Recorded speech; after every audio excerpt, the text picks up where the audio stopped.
ভারতের ডিফেন্স সেক্টরে বড় কিছু হতে চলেছে। বিভিন্ন ডিফেন্স নিউজ থেকে যে খবরটা বেরিয়ে এসেছে তা ভারতীয়দের কাছে খুবই আনন্দের বিষয়। 2 থেকে 4 মাসের মধ্যে সম্পূর্ণ বিষয়টা পরিষ্কার হয়ে যাবে সকলের কাছে। হ্যাঁ, আপনারা সঠিক শুনছেন। ভারত কিনতে চলেছে 5th জেনারেশন অর্থাৎ পঞ্চম প্রজন্মের স্টেলথ যুদ্ধ বিমান। হ্যাঁ, ভারতের ডিফেন্স সেক্রেটারি অর্থাৎ প্রতিরক্ষা সচিব গিরিধর আরমানি এই খবরের বাস্তবতা স্বীকার করেছেন। এছাড়াও স্ক্রিনে দেখুন এই খবরের নিউজ পত্রিকাতেও প্রকাশিত হয়েছে। মূল বিষয়টা হলো ভারতের পঞ্চম প্রজন্মের যুদ্ধ বিমান খুবই দ্রুততার সঙ্গে প্রয়োজন, কারণ ভারতের স্বদেশি পঞ্চম প্রজন্মের যুদ্ধ বিমান এমকা নির্মাণ এবং তা বায়ুসেনাতে অন্তর্ভুক্তিকরণ যথেষ্ট সময় সাপেক্ষ। এই জন্য ভারতের ডিফেন্স বোর্ড সিদ্ধান্ত নিয়েছে খুবই দ্রুততার সঙ্গে ভারত খুবই অল্প সংখ্যক হলেও পঞ্চম প্রজন্মের যুদ্ধ বিমান কিনবে। এই মুহূর্তে ভারতের ফ্রেন্ডলি কান্ট্রির মধ্যে একমাত্র আমেরিকা ও রাশিয়ার কাছে পঞ্চম প্রজন্মের স্টেলথ যুদ্ধ বিমান আছে। সেক্ষেত্রে ভারত যদি কিনতে চায়, হয় আমেরিকার কাছ থেকে কিনতে হবে, না হয় রাশিয়ার কাছ থেকে কিনতে হবে।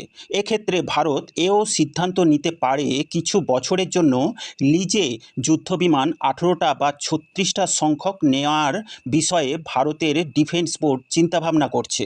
যেহেতু ভারত তার নিজস্ব স্বদেশি পঞ্চম প্রজন্মের যুদ্ধবিমান এমকা নির্মাণে যথেষ্ট জোর দিয়েছে, সেক্ষেত্রে যতদিন না এমকা সম্পূর্ণ তৈরি হয়ে বায়ুসেনাতে অন্তর্ভুক্ত হয় ততদিন ভারত এই লিজে নেওয়া বিমানগুলো ব্যবহার করবে। সবচেয়ে বড় ব্যাপার হলো চীন অলরেডি পঞ্চম প্রজন্মের যুদ্ধ বিমান তৈরি করে ফেলেছে। ভারতের প্রধান শত্রু এখন চীন। সেক্ষেত্রে ভারতকে এই সিদ্ধান্ত নিতে বাধ্য। মনে রাখতে হবে, ভারতের পেহেলগাম ঘটনা চীনের মস্তিষ্ক প্রসূত। চীন ব্যাকফুটে থেকে পাকিস্তানকে দিয়ে কাজটা করিয়েছে। অপারেশন সিঁদুরে ভারতের চরম প্রত্যাঘাতের কারণে চীনের ডিফেন্স সেক্টরে প্রচুর ক্ষতির সম্মুখীন হয়েছে, আর এই ক্ষতিকে আবার পুনরায় ফিরিয়ে আনতে গেলে ভারতের সঙ্গে যুদ্ধে জড়াতে পারে চীন। কারণ এই মুহূর্তে ভারতের কাছে পঞ্চম প্রজন্মের যুদ্ধ বিমান নেই।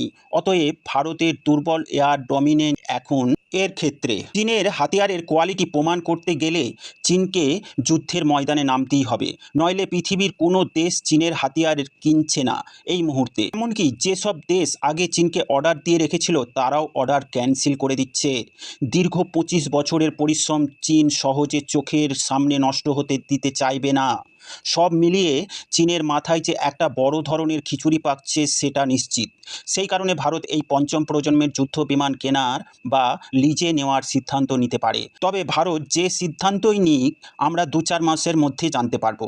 আর এটা বড় বিষয় হলো, ভারতের বেঙ্গালুরুতে F-35 চেয়ে কয়েক সপ্তাহ ধরে যান্ত্রিক গোলযোগের জন্য ল্যান্ড হয়ে আছে। তা কি সত্যিই যান্ত্রিক ত্রুটির জন্য, নাকি এর ভিতরে বড় গুরু রহস্য আছে? তবে আমরা যতটুকু জানি, খুবই দ্রুততার সঙ্গে যুদ্ধবিমান কিনতে গেলে রাশিয়ার Su-57 কেনার দিকে ভারত যাবে না। একমাত্র আমেরিকায় পারবে গভর্নমেন্ট টু গভর্নমেন্ট ডিলের মাধ্যমে খুবই অল্প সময়ে যুদ্ধবিমান সাপ্লাই দিতে, কারণ রাশিয়া এই মুহূর্তে যুদ্ধে জড়িয়ে আছে এবং দ্রুত প্রোডাকশনের ক্ষমতা এই মুহূর্তে রাশিয়ার কাছে নেই। একমাত্র বিকল্প আমেরিকার F-35। মনে হচ্ছে যদি যুদ্ধবিমান ভারত নেয় তবে আমেরিকার কাছ থেকে নেওয়ার সম্ভাবনা বেশি। প্রিয় দর্শক, এ বিষয়ে আপনাদের মতামত যদি কিছু থাকে আপনারা কমেন্টে জানাতে পারেন। ভিডিও ভালো লাগলে লাইক ও করবেন এবং শেয়ার করবেন। প্রিয় দর্শক, ডিফেন্স, ফরেন পলিসি ও জিও পলিটিক্স রিলেটেড খবর পেতে এই গ্লোবাল নলেজ শো চ্যানেলটিকে সাবস্ক্রাইব করে পাশে থাকবেন, যাতে করে প্রতিদিনের প্রতিবেদন আপনাদের কাছে সহজেই পৌঁছায়। Thank you very much for watching my video.